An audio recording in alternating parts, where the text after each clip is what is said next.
नमस्कार, राधे राधे। तो कैसे हो आप सब? आई होप आप सब बढ़िया होंगे, मस्त होंगे, एकदम बिंदास होंगे। तो स्टोरी इसके अंडरवर्ल्ड में आप सबको वेलकम है।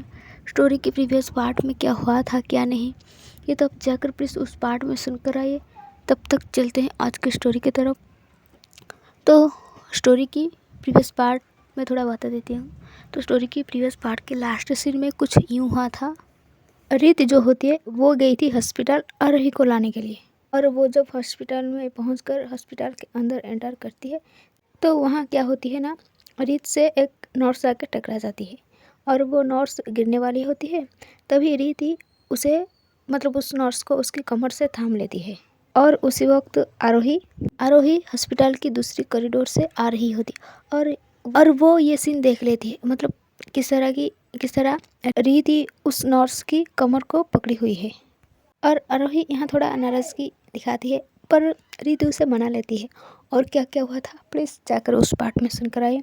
तो चलते हैं आज के एपिसोड की तरफ, जिसका पार्ट होने वाला है 36। तो जैसे कि आरोही और रीति ये दोनों अभी भी हॉस्पिटल के अंदर थी, वो लोग गई नहीं थी क्योंकि आरोही को कुछ और भी एक या दो पेशेंट चेकअप करनी थी।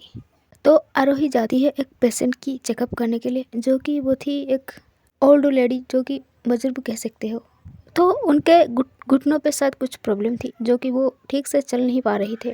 वो ओल्ड लेडी एक बेड पे बैठी हुई थी और आरोही जाके उनके सामने बैठ जाती है। आरोही उस औरत से पूछती है कि दादी दर्द कब से हो रहा है। तो वो लेडी बताता है कि हाँ बेटा, कुछ महीनों से। अब तो सीढ़ियाँ चढ़ना भी मुश्किल लगता है, मैं ठीक से सीढ़ियाँ चढ़ भी नहीं पा रही हूँ। तभी आरोही उनके घुटनों को केयरफुली एग्जामिन करते हुए कहती है, दादी अब टेंशन मत लीजिए, पहले हम कुछ टेस्ट करवा लेंगे और उसके बाद प्रॉपर ट्रीटमेंट डिसाइड करेंगे। तभी वो लेडी कहते हैं, बेटा अब मेरा उम्र भी हो गया है, अब क्या ठीक होगा।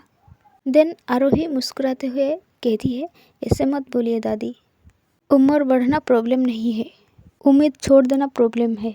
इधर रीति आरोही के पीछे खड़ी होकर चुपचाप ये नज़ारा देख रही होती। बड़ी ही प्यार से वो आरोही को देख रही थी।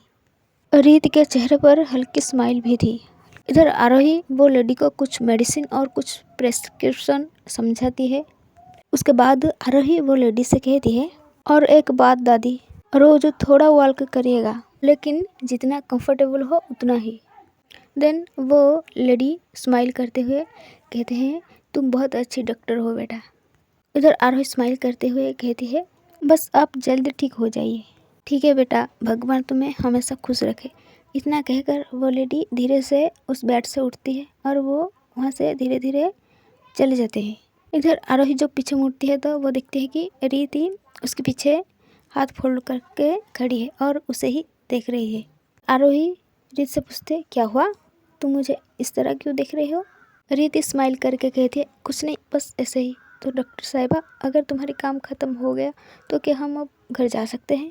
आरोही कहती, हाँ हो गया, चल सकते हैं हम।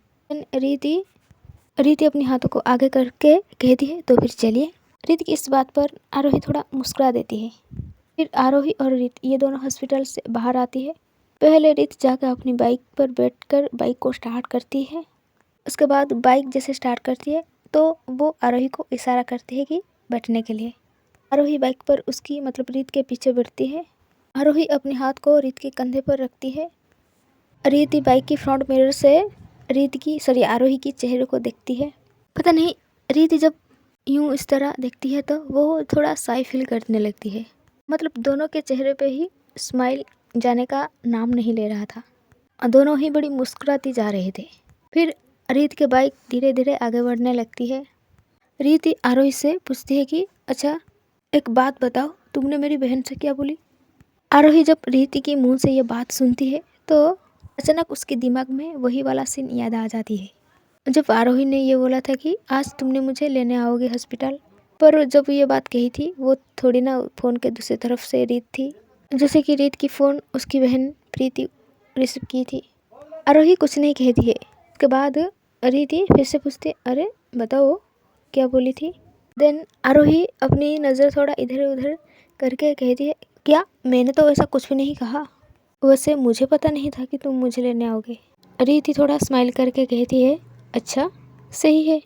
आरोही थोड़ा हंसती है और रीत के कंधे पर अपनी सर रख देती है। रीति कुछ नहीं कहती, उसे तो और भी प्यार आ जाती है आरोही की इस तरह की हरकत पर। लेकिन जब ये दोनों बाइक से जा रहे थे तो एक इंसान की नज़र इन दोनों के ऊपर पड़ जाती है। यस, वो इंसान और कोई नहीं था, मोहित। पहले तो उसकी नज़र रीत के बाइक पर पड़ती है, फिर उसकी पीछे बैठने वाली आरोही पर। पहले वो ऐसे ही कैजुअली देखता है, मतलब जैसे कि आरोही रीत के साथ फुल कंफर्टेबल में बैठी है, जो कि उसके चेहरे पे एक प्यारी सी स्माइल भी है, और जो कि यह बात मोहित को बहुत ज़्यादा ही खटकती है।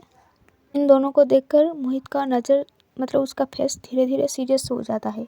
सही कुछ सेकंड के बाद मोहित के नज़र से रीत और आरोही पूरी तरह गायब हो जाती है, मतलब इनकी बाइक आगे बढ़ गई थी। मोहित अपनी कार के पास खड़ी होकर उस तरफ देख रही थी जिस तरफ अभी अभी रीत के बाइक गई।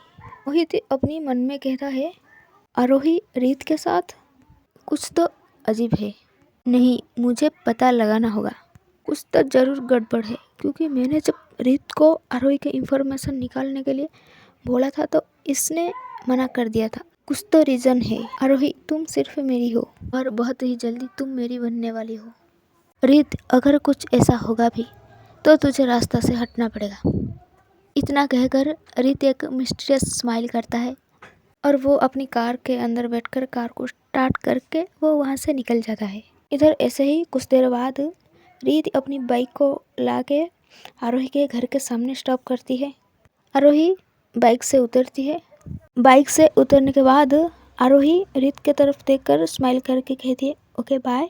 रीति अपनी पपी सा फेस बनाकर कहती है, सिर्फ बाय।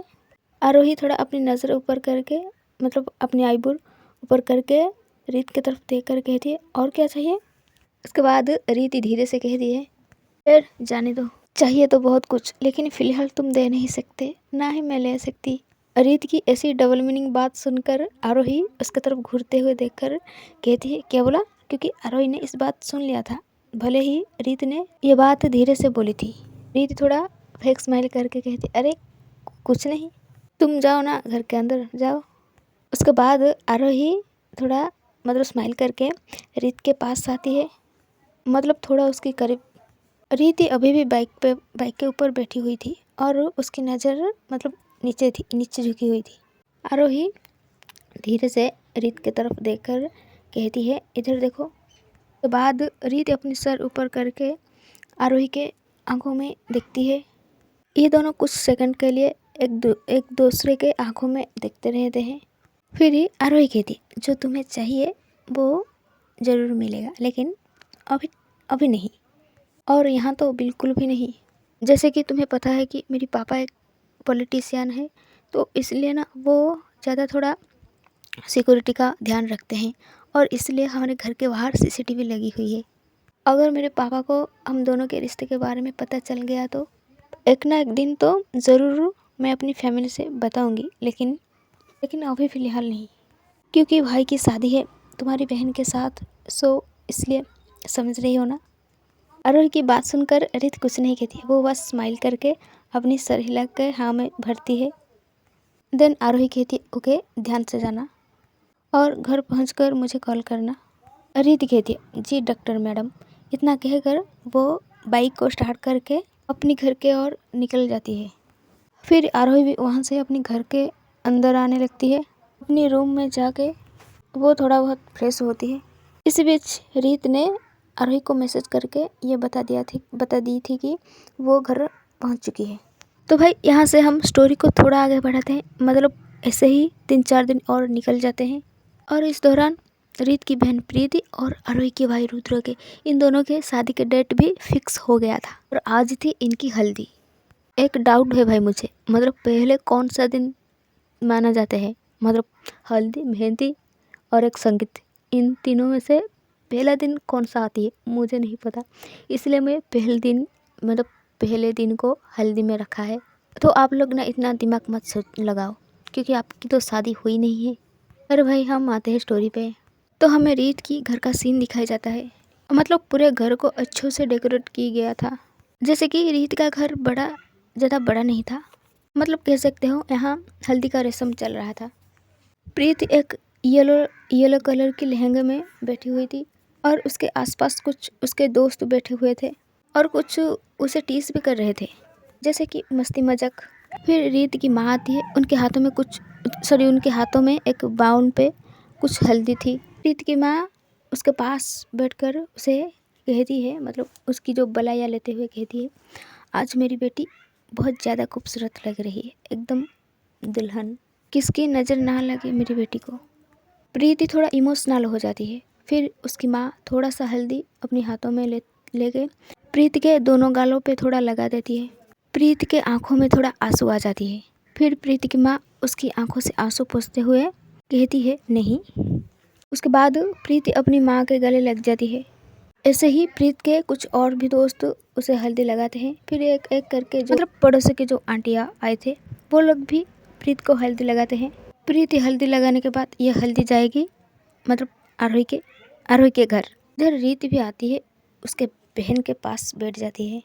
रीत ने एक येलो कलर की कुर्ती पहनी थी जो कि वो काफ़ी सही लग रही थी। रीत ही अपनी बहन प्रीत के हाथों को बड़ी ही प्यार से थामे हुए उसे कहती है, तू खुश तो है ना। प्रीति अपनी होठों पे मुस्कान लाते हुए कहती है, बहुत खुश हूँ क्योंकि आप मेरी दी हो, और जिसके पास आपकी जैसी दी हो वो भला कैसे खुश नहीं रहेगा। फिर रीति अपनी बहन के गालों को थपथपाए हुए कह दिए पागल। उसके बाद रीति भी थोड़ा सा हल्दी उस बाउनों से निकाल कर प्रीत के दोनों गालों पर लगा देती है। इधर बैकग्राउंड में हल्का हल्का म्यूजिक बज रहा था और राघव वो तो भाई लड़कियों के बीच में उछल उछल के डांस कर रहा था। राघव की कोई भी बहन नहीं थी, इसलिए वो रीत की बहन प्रीत को ही अपनी खुद की बहन मान लिया था। रीत के फैमिली के ज़्यादा कुछ मतलब ज़्यादा कोई रिलेटिव नहीं थी, इसलिए ज़्यादा रिलेटिव नहीं आए थे, मतलब बस कुछ लोग ही आए हुए थे। इधर राघव नाचते नाचते जाके वो रीत के हाथों को पकड़कर उसे बीच में लाके खड़ा करते हैं, मतलब वो होता है ना जहाँ सारे लोग डांस करते हैं वहाँ पे लाके उसे खड़ा कर देता है। मतलब रीत को उसने खींच कर लाया था। रीत ही उसके तरफ घूरते हुए उसे कहती है, पागल है क्या कर रहा है तू, छोड़ मुझे। राघव कहता है, मतलब ऐसे होता है ना, वो बल्ले बल्ले इस तरह डांस करते हुए कहता है, नहीं भाई आज तो तुझे नाचना पड़ेगा। इधर रीत थोड़ा अपने माथे रगड़ते हुए नीचे देखकर अपने मन में कहती है, हाँ जिंदगी ने तो मेरी पहले से ही बैंड बजा के रखी है और अब मैं नाचूं।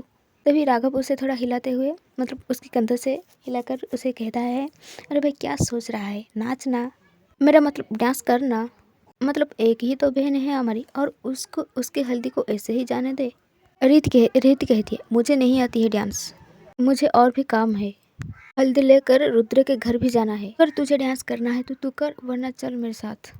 इतना कहकर रीत वहाँ से जाने लगती है। तभी राघव उसकी हाथ को पकड़ लेती है और उसके सामने आके मतलब अपनी दोनों आई पर ऊपर करके जैसे कि उसे इशारे से ही पूछ रहे हैं, हाँ हाँ मतलब तुझे बड़ी जल्दी है वहाँ जाने का, हाँ डायरेक्ट बोलना, तुझे तेरी वाले से मिलना है। रीत कहती है, अच्छा हो गया तेरा बकवास, तो फिर चल, हाँ हाँ चलना। इतना कहकर मतलब ये बात राघव कहता है। उसके बाद ये दोनों हल्दी लेकर रुद्र के घर के और निकल जाते हैं। आज बाइक राघव ड्राइव कर रहा था और उसके पीछे रीति अपने हाथों में हल्दी पकड़ी हुई बैठी हुई थी। ऐसे ही कुछ टाइम बाद ये दोनों मतलब ये लोग पहुंच जाते हैं रुद्र के घर। आज रुद्र के घर काफ़ी सिक्योरिटी टाइट था क्योंकि आज लॉ मिनिस्टर के एक लौता बेटा का मतलब शादी होने वाला था। सॉरी, आज तो शादी नहीं होने वाला था पर शादी का दिन तो चल रहा था, मतलब जैसे कि शादी का दिन शुरू हो चुका था। ये दोनों बाइक से उतरकर घर के अंदर मतलब गेट से होते हुए घर के अंदर जाने लगते हैं। गेट के बाहर दोनों गार्ड खड़े थे। राघव और रीत ये दोनों प्रॉपर घर के अंदर एंटर करते हैं। जैसे कि आरोही का घर काफ़ी बड़ा था भाई, और घर को इतनी अच्छी तरह से सजा गया था ना, मतलब राघव देखकर बस वो अपनी आंखें फाड़ फाड़ कर घर के चारों तरफ देख रहा था। राघव अपने मन में कहता है, मतलब ये नेताओं का घर ऐसे ही होता है। आरोही के घर में भाई बहुत चहल महचल चल रहा था क्योंकि उसके घर में बहुत सारे गेस्ट आए हुए थे। आरोही के कुछ कजन्स, उसके भाई रुद्र के भी कुछ दोस्त और उसके कुछ रिलेटिव्स रीति अपनी नज़र इधर उधर करके थोड़ा देख रहा था, मतलब कोई मिल जाए तो ये हल्दी उसी को दे देगी। तभी सीढ़ियों से उसकी माँ, मतलब आरोही की माँ, सीढ़ियाँ उतर कर नीचे आ रही थी। आरोही की माँ जब रीति और राघव को देखती है तो वो मतलब कहती है कि बेटा तुम दोनों कब आए। देन रीति उनको नमस्ते करती है। ये देखकर राघव भी उनसे नमस्ते करता है। रीति वो हल्दी को आगे करते हुए कहती है, ये लो आंटी हल्दी, इसको देने के लिए हम यहाँ आए थे। इधर तभी राघव थोड़ा उससे मतलब रीत की तरफ टेढ़ी नज़र से घूरते हुए अपनी मन में कहता है, अच्छा सिर्फ इसलिए। इधर रीत कहती है, ठीक है आंटी, तो क्या अब हम जा सकते हैं। देन रुद्र की माँ कहती है, ऐसे कैसे बेटा, आओ, अब आ ही गई तो हमारे भी हल्दी की फंक्शन एंजॉय करके जाना। देन रीत कहती है, नहीं आंटी। लेकिन रुद्र की माँ फिर से इन दोनों को यहाँ रुकने के लिए कहती है। इधर रीत फिर से मना करने वाली होती, तभी राघव बीच में बोल पड़ता है, अरे आंटी इतने प्यार से अगर बोल रहे हैं तो रुकने में प्रॉब्लम क्या है, बस 1 या 2 घंटे की तो बात है। तुझे कौन सा वो हमेशा के लिए इस घर में घर जमाई बनकर रहने के लिए बोल रहे हैं। इधर राघव जब ये बात बोलती है तो रीति जल्दी से अपनी फेस को राघव के तरफ घुमाकर उसके फेस के तरफ देखकर जैसे कि उसे खा जाने वाली नज़रों से कहती है मन में, तू तो मरेगा मेरी हाथों से। कुछ भी कहे जा रहा है, मतलब आरोही के माँ के सामने। इधर राघव के बात पर आरोही के माँ भी राघव के तरफ थोड़ा मतलब होते हैं ना, कंफ्यूज वाली नज़रों से देखते हैं। फिर राघव को जैसे रियलाइज होता है कि वो उसने अभी अभी क्या बोल दिया, और रीत तो भाई उसे जान से मार देने वाली नज़रों से देख रही थी।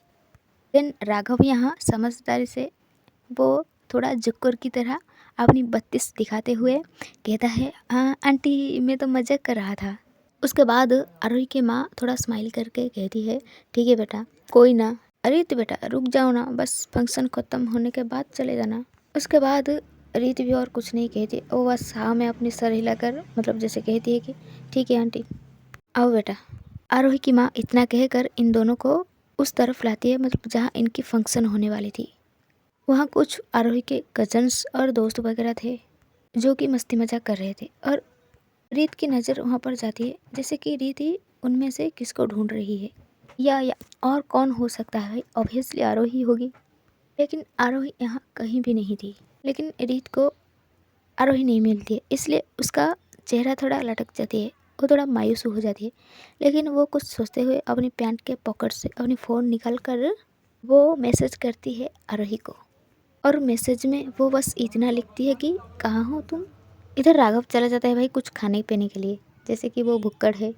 रीति एक कोने पे खड़ी होकर वो आरोही को मैसेज कर रही थी। रीति जब ये मैसेज भेजती है कि कहाँ हो तुम, तो भाई रीति पूरा हैरान हो जाती है, क्योंकि वो जैसे ही मैसेज भेजी थी पूरा 1 सेकंड में ही उसे वो सीन होकर रिप्लाई आ जाती है। आरोही ने रिप्लाई में ये लिखी थी कि जहाँ तुम हो।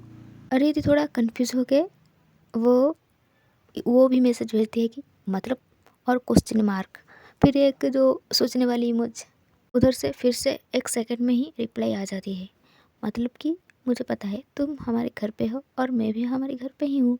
इतना टेक्स्ट लिखने के बाद आरोही वो जो इमोजी मंकी वाला भाई जो शर्माते हुए वो वाला एक इमोजी भेजती है। इधर रीति के चेहरे पर भाई मुस्कुराहट तो गजब की थी। देन रीति और कुछ मैसेज तो नहीं भेजती है, वो स्माइल करके बस एक जो भाई किस वाला पप्पी वाला इमोजी भेज देती है। यहाँ रीत की ये वाला मैसेज तो सीन होती है, लेकिन फ़ोन के दूसरी तरफ से कुछ भी रिप्लाई नहीं आती।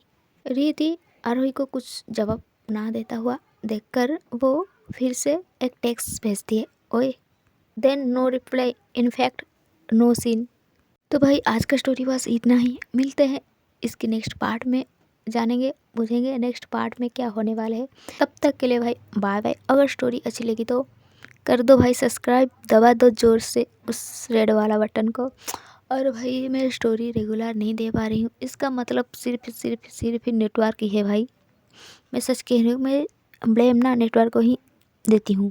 देखो भाई मेरे पास रिकॉर्डिंग रहती है, लेकिन दिक्कत तब आती है जब मैं रिकॉर्ड करती हूँ, जब मैं अपलोड करती हूँ।